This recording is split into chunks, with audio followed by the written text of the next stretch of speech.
చాలా మందికి తెలియదండి, గుడికి వెళ్లి స్వామివారి దర్శనమయ్యాక చివరిలో మనము కూర్చుంటాము. అసలు ఎందుకు కూర్చుంటాము మరియు కూర్చొని ఏమి చేయాలి?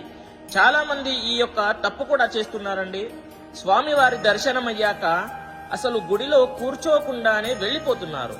అలా వెళ్ళిపోతే అస్సలు మీకు ఫలితం అనేటటువంటిది ఉండదు అనే చెప్పాలి.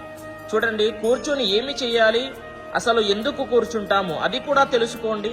చూడండి, ఎందుకు కూర్చుంటాము అని అంటే ప్రశాంతత కోసము. మన జీవన విధానములో మంచి చెడు తెలుసుకొని సరి చేసుకోవడానికి ఆలోచనలో పడి సరి చేసుకుంటాము.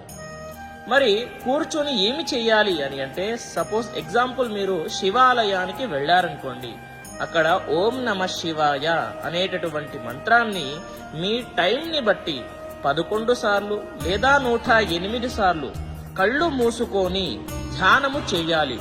అప్పుడు మీకు తప్పకుండా ఫలితం అనేటటువంటిది ఉంటుంది, స్వామివారు ఇస్తారు. స్వస్తి. ప్రతి ఒక్కరికి కూడా తెలియజేయండి. స్వస్తి. సర్వే జనాః సుఖినో భవంతు.